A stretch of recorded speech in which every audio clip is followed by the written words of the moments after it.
Hi, my name's Tom, and I'm at this weird angle right now because I'm looking at my under cabinet lighting in my kitchen. This kitchen is about 20 years old. It came at the same age as the house, and that's where this lighting came from. Nothing's been redone in here since the house was built.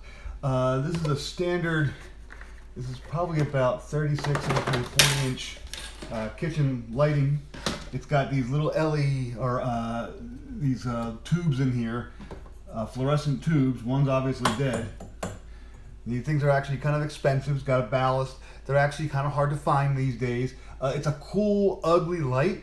Sometimes they buzz, sometimes they go out, and I'm done with them. I'm going to get rid of all of these, and what I'm going to do is I have about 5 or 6 of them in my kitchen, and what I'm going to end up doing is I'm going to actually replace these with a really nice set of GetInLight under cabinet LED fixtures. Now, these fixtures were provided to me by LED or by GetInLight to go ahead and give them a test and kind of install them and kind of give them a good solid review of what is good and what is bad about these light fixtures. This is only the 12-inch version. I've got a 40-inch one that I'm going to put up kind of to replace this one. But I'm going to go through the steps of how I'm going to replace it. Now, this is all kind of unscripted because I'm not entirely sure how this thing even held up there. I believe there are some screw holes, some brackets. I think there's a block of wood somewhere over here, maybe holding it up, but I'm not entirely sure of all the details. I think it's actually caulked into the back of the kitchen backsplash, so that might be interesting. And I have no idea where the actual hardwire electric is. That's also going to be somewhere in here. So this is going to be a little bit of an experiment, a little bit of a weird video, because I'm literally going to be figuring out how to take these things apart as I go through. And then I'm going to worry about how to actually put the new ones in so that it actually still looks good. So I have a couple different things to worry about here. So first things first, I'm going to take these tubes out. I'm going to turn off the power, take these tubes out, and then kind of go from there and kind of figure out what the best way to take off my old kitchen cabinet lighting is. I'm going to take you through the steps. I did 4 of these, and I wanted to show you the basics. So first, we want to take off the plastic housing, take out the fluorescent lighting tubes. They kind of twist out.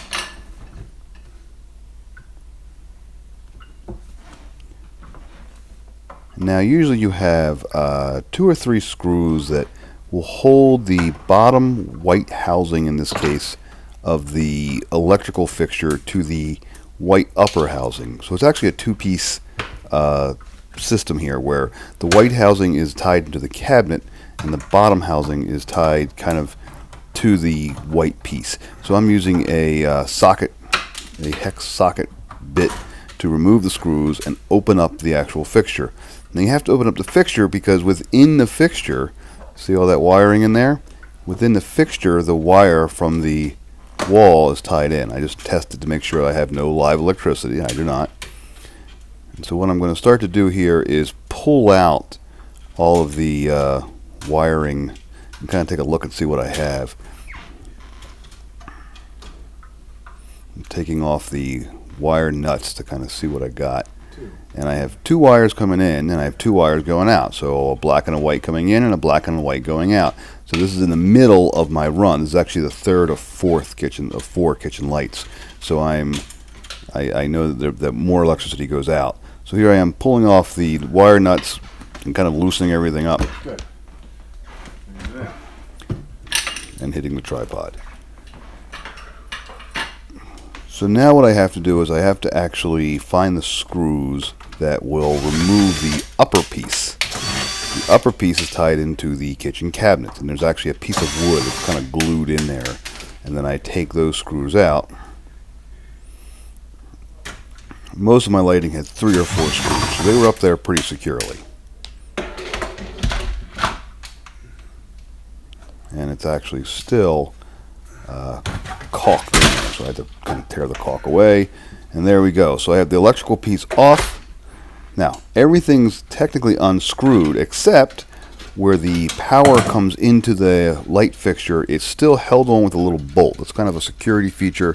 It kind of works as a junction box for the electricity. It's a secure feature so that you don't accidentally rip or tear any of the electrical cords. So I'm unscrewing the bolt which holds the sleeve onto the white frame. and then you kind of pull the wires through the sleeve. You really can't see it in this case, but it's pretty standard. And there we go. That's what the construction workers left me when they built this house 20 years ago. They just punched through the drywall, tore it up, grabbed the wires, yanked them in, and tied them into the fixture. Thanks, guys. So here we are about 40 minutes later, and I've taken out all 4 under cabinet light fixtures, the old ones, the fluorescent ones. And they were a mess. I got a little better about it each time. But here's what I ended up having. I'm on my closer side to the switch right now, the side of the kitchen. There's my first light fixture where it came in, and notice I have 2 wires, 2 black, 2 whites, and 2 grounds. And what that probably means is the electrical comes in, ties to the light fixture, and then goes back out to the next one right here. Again, 2 black, 2 white, 2 ground, comes in, ties to the light fixture, goes over. Now I go over my stove to the next one. Same idea. You can see the good job that the construction workers did when they built this house. All these electrical things just kind of floating in here, just kind of hovering in drywall. But again, 2 wires, 2 whites, 2 whites to ground. One goes in, ties to the light, goes out to the last one. Here is the last one. This is actually the first one I took apart. And I only have 1 black and 1 white and 1 ground. So that tells me this is probably the end of the circuit. So what I think I'm going to do is I'm going to unhook all of these, push them back into the wall, and just ignore them. And I'll go ahead and when I put my new lights in, I'll start over there, which is tied to the switch, and I'll go ahead and I'll work off that.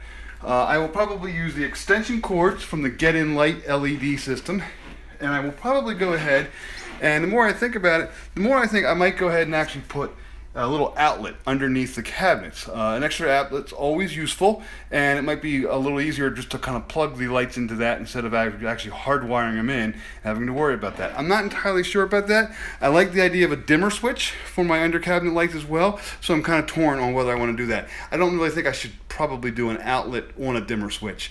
I know that can be done in some cases, but I'm not entirely sure if that's up to code or not, so I'm not sure if I really feel that way. The one other thing I did is, right now, because I'm not entirely sure what else is on this circuit, I'm not even sure what breaker it is, so I can't just turn it off and walk away. What I did was, on my light switch, I put the letter no, but it's also packing tape. I put packing tape on the switch to kind of keep it down, so you can't possibly turn it on. You have to really kind of force it to turn it on. And what I think I'll probably end up doing here is, because the whole circuit comes in here, I'll unhook these wires. I'll go ahead and I'll put some caps on them, tape them together, kind of shove them to the side, make sure that even if they do accidentally get turned on, nothing happens and they're actually safe and kind of out of the way. So there you go. There's my project. It took about 2.5 hours all told to take out 4 lighting fixtures. I was hoping to actually get something new in. Not today. That's just what I'm doing. I'm taking them out and leaving them out. I'm going to push the wires back and call it a day. So next time I'll go ahead and I'll start to install some of my GetInLight LED kitchen under cabinet lighting, and it'll be really, really cool. I have all sorts of cool ideas for that, but for the moment I wanted to show you the kind of the trouble I had with taking out the under cabinet kitchen lights from 20 years ago. Hope you don't have nearly as much trouble as I do. Thanks for watching.